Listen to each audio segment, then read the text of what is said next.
Hier, je recevais une vidéo prise à une ville sur la mer Méditerranée, à la limite entre l'Égypte et la Libye, la ville de Tobrouk, qui représentait une cinquantaine d'enfants de 12 à 14 ans,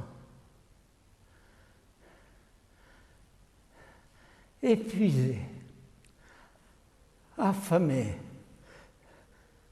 qui avaient fait le chemin depuis leur village du côté d'Assiout pour émigrer vers l'Italie. Vous savez, il y a actuellement des organismes qui reçoivent un gros montant pour les faire partir en Europe, où ils chercheront fortune ou misère, ça dépend, peu importe. En tout cas, celui qui les interrogeait leur dit « Tu viens d'où? De ce village. Combien tes parents ont-ils payé? 120 000, 150 000, 170 000 livres pour que cet organisme les embarque sur un petit canot de fortune jusqu'à l'Italie. » Ils crevaient de faim, ils étaient maltraités, ils n'en pouvaient plus. Et je me rappelle encore l'un d'entre eux, il lui dit « Comment tu t'appelles ?» Il lui dit « Kyrillos. » « Kyrillos quoi? »« Kyrillos Chenouda. » « Qu'est-ce que tu es, chrétien? » « Oui. » Un petit chrétien perdu au milieu de tout cet ensemble d'enfants musulmans. Peu importe, ce n'est pas la question. Mais je me suis dit, quelle pitié! Je comprends que l'Europe se défende contre cette vague migratoire venant du Sud. Mais en même temps, en voyant cette misère d'enfants n'ayant aucun avenir dans leur village, qui refluent vers l'Europe. Que faire? Je ne sais pas. Je ne sais pas. Il n'y a pas de solution. Et encore à midi, aujourd'hui, j'étais avec un jésuite qui vient de rentrer du Liban et qui me disait des villages entiers au Liban aujourd'hui n'ont pas de pain, n'ont pas de pain. Ça alors, au Liban, oui. Alors, je fais le lien avec un saint que nous avons célébré cette semaine, Saint Vincent de Paul. Saint Vincent de Paul a vu la misère du peuple français à son époque.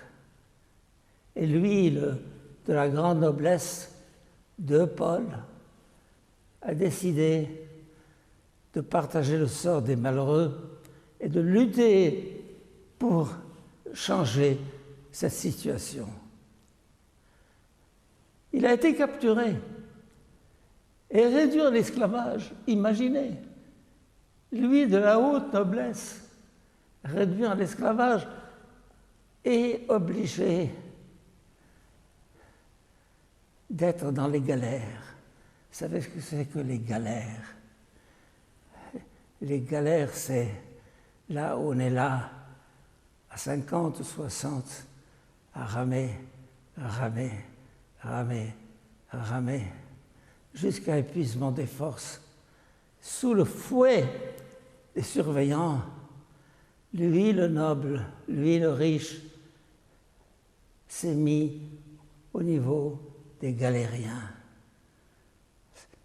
C'était Vincent de Paul.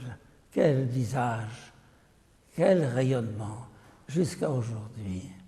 À travers ce qu'on appelle les conférences à Vincent de Paul, vous avez des tas de gens, jeunes et moins jeunes, qui s'engagent à lutter contre la misère.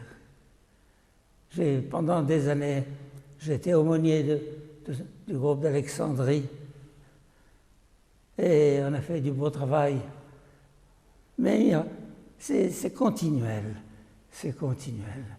Les opérations, les appartements, la nourriture, les scolarités des enfants, ça n'arrête pas. Mes chers amis, là encore, comme la semaine dernière, j'appelle à une mobilisation, à une solidarité. Que chacun de nous se dise, cette misère, je ne peux pas l'ignorer, je ne peux pas faire comme si je ne savais pas. C'est là. Ça nous taraude, ça nous interpelle. Seigneur, ouvre mon cœur à la misère qui m'entoure et que par la petite action que je peux faire, je puisse changer un petit peu ce monde et cette société. Amen.